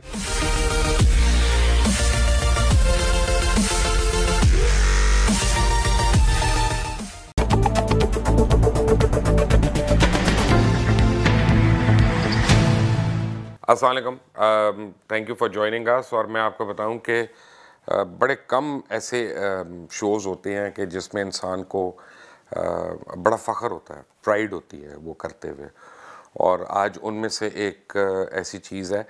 असल में हुआ क्या कि कुछ दिन पहले मेरे एक बचपन के क्लास वाला हैं, उन्होंने मुझसे व्हाट्सएप पे एक वीडियो शेयर किया और एक बच्चे का वो गाना गा रहा था, और मैंने उसको एक दफ़ा सुना, क्योंकि इस तरह हमें पता नहीं कितने वीडियोस आते हैं, रोज़ आते हैं। तो अब मेरे जो क्लास वाला अली सलमान बुखारी, उन्होंने मुझे कहा कि नहीं, ये ज़रूर देखना है पूरा और सुनना है। और जब मैंने सुना तो यानी जैसे वो आपको पकड़ नहीं लेता, उस बच्चे ने उसने आके पकड़ लिया। और क्योंकि ये जो सुर होती है, सुर है, ताल है, और ये जो इसकी सारी एक कायनात है सुर और ताल के बीच में, ये कोई चाहे भी जितने मर्ज़ी पैसे खर्चे और जितना मर्ज़ी दौलत खर्च ले, वो इसको हासिल नहीं कर सकता।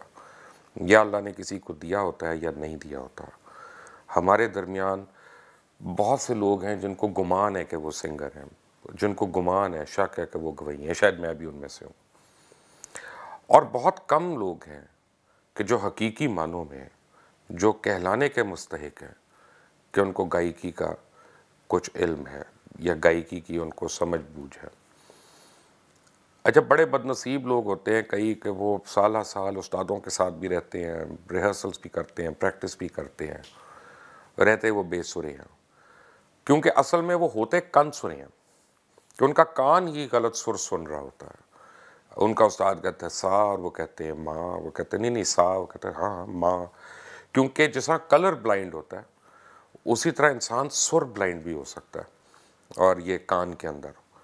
तो अगर वो सुनी गलत रहा है तो वो रिप्रोड्यूस भी उसको सही नहीं कर सकता।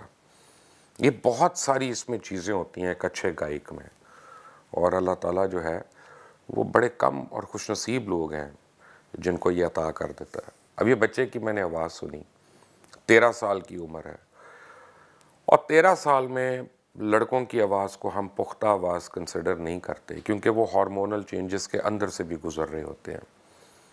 और हम समझते हैं कि अभी तो ये चेंज होनी है, पता नहीं 1 साल बाद कैसी हुई है, लेकिन कई आवाज़ें होती हैं वो आपको पकड़ लेती हैं, और कंट्रोल जो है उनका वो भी आपको पकड़ लेता है। तो हमने बड़ी कोशिश की, और अली सलमान को हमने कहा, और उन्होंने भी कोशिश की, और बिलाखिर इस बच्चे को पाकिस्तान का एक शहर खारियाँ, उसके गवर्नमेंट हाई स्कूल में इसको हमने ट्रेस कर लिया। फिर उसके वाले से हमारा राब्ता हुआ कोई 2 हफ्ते पहले, 1.5 हफ्ता पहले, और आज वो खारियाँ से लाहौर ट्रैवल करके वो हमारे पास यहाँ पे मौजूद है।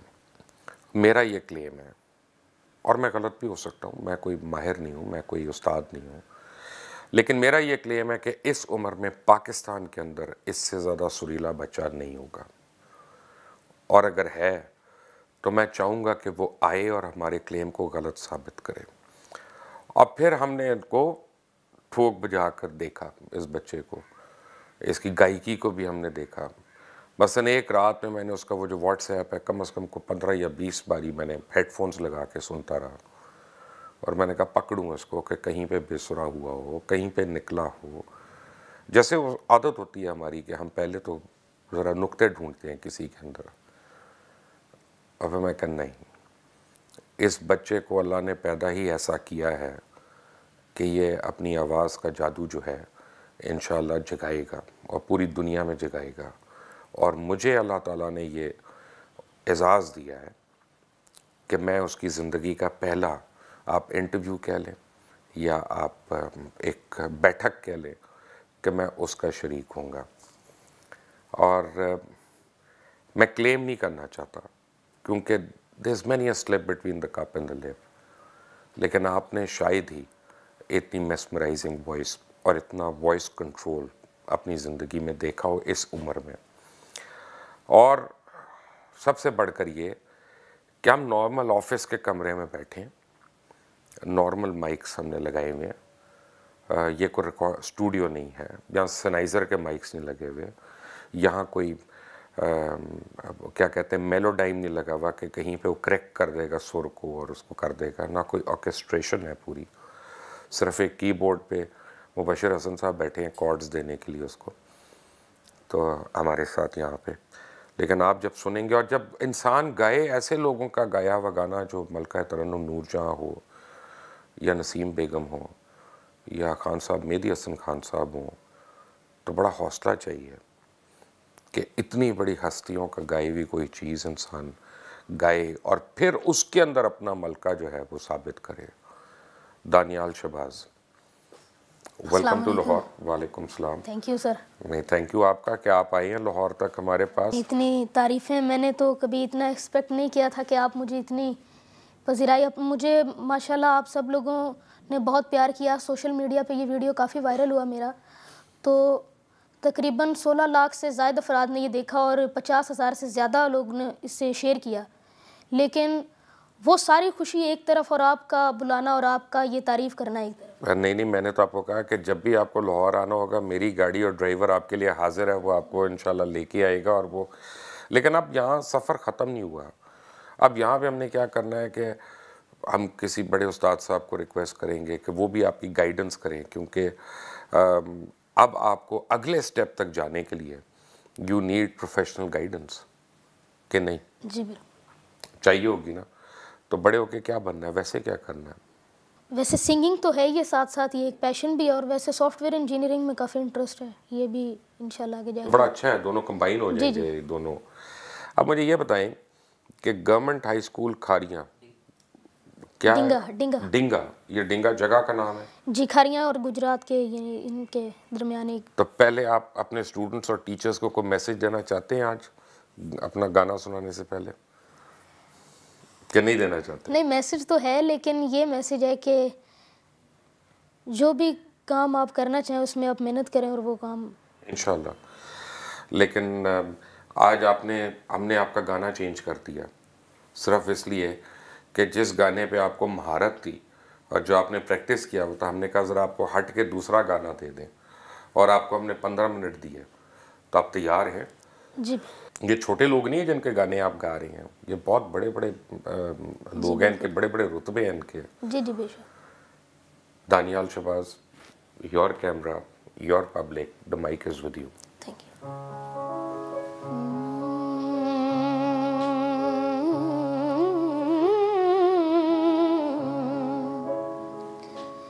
ए पुत्र हटाते नहीं विकदे,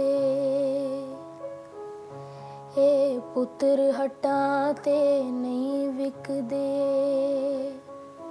की लबनिए विच बाजार कुड़े, देने मेरे दाता दी, ए देने मेरे दाता दी, नाए में टकरा मार कुड़े, पुत्र हटाते नहीं विकदे। ए शेर बहादुर गाजी ने ए किसे को लोवे हर दे नहीं, एना दुश्मन को लोके डरना, ए मौत को लोवे डर दे नहीं, अपने देश दी इज्जत तो जान अपनी दे दे वार कुड़े, पुत्र हटाते नहीं विकदे, तन पागने होना मावा दे, जिना मावा दे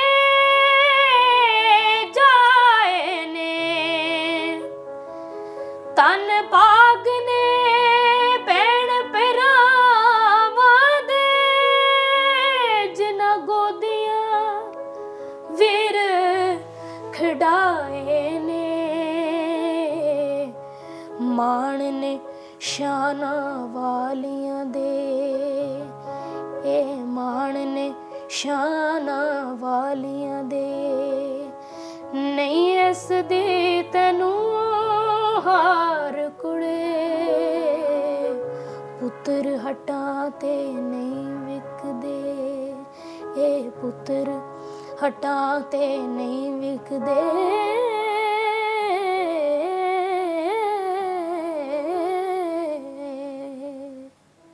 वाह, थैंक यू।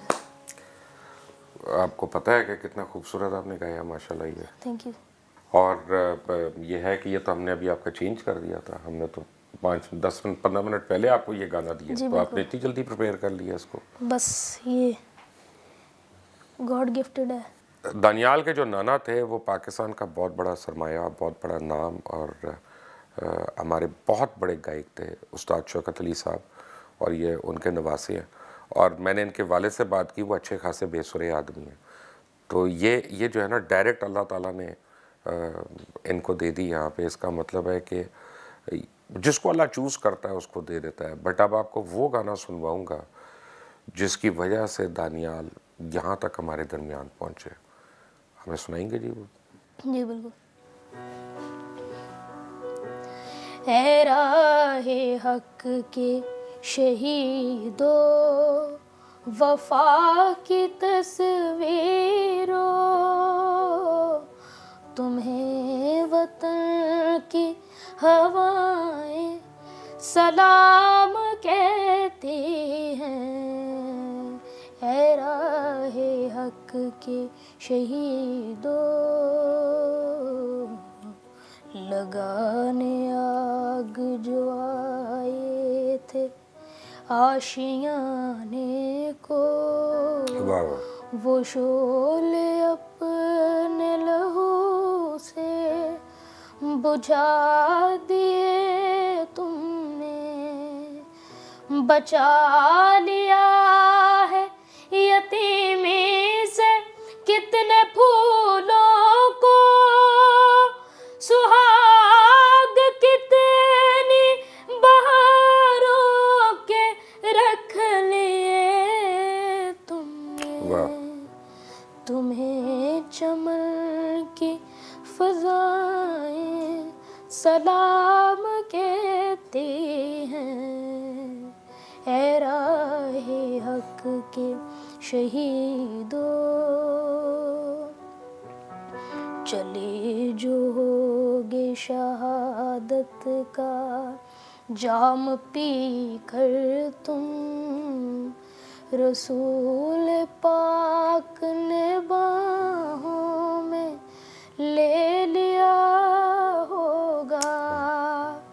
अली तुम्हारी शुजाअत पे झूमते होंगे, हुसैन पाक ने इरशाद ये किया होगा।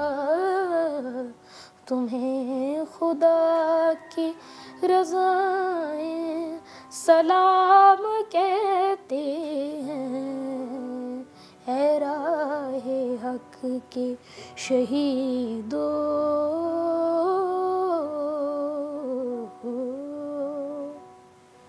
सुभान अल्लाह। आपको मैं बताऊं, एक मैं आपसे वादा कर रहा हूँ और ऑन एयर कर रहा हूँ, ठीक है? ये अभी आपकी वीडियो काट के जब एडिट होती है ना, उसके बाद ये मैं प्राइम मिनिस्टर इमरान खान को खुद भेजूँगा, मैं DG ISPR को भेजूँगा, और ISPR में हर वो लोग जो मिली नगमों को देखते हैं और उनको वो ओवरलुक करते हैं, उनको मैं भेजूँगा। और वो बड़े समझदार लोग हैं, उनको पता है। और सबसे बड़ी बात यह है कि मैं मोदी के पर्सनल स्टाफ को भेजूंगा ताकि उस बेशरम को समझ आए कि वो पाकिस्तान से क्यों नहीं टक्कर ले सकता, और उसको पता चले कि उसको भी खौफ आए रात को जब वो सुने ना कि ए पुत्र हटाते नहीं विक दे, तो वो भी सोता हुआ उठ जाए एकदम से रात को। बट आपको जैसे मैंने सजेस्ट किया था ऑफ द कैमरा, मैं आपको ऑन द कैमरा कह रहा हूँ। अब आपका इंशाल्लाह हम वीडियो भी बनाते हैं और गाने भी करते हैं, लेकिन आपने पढ़ाई नहीं छोड़नी जी बिल्कुल है। पढ़ाई के बगैर तो आगे कोई फ्यूचर नहीं है ना आपको।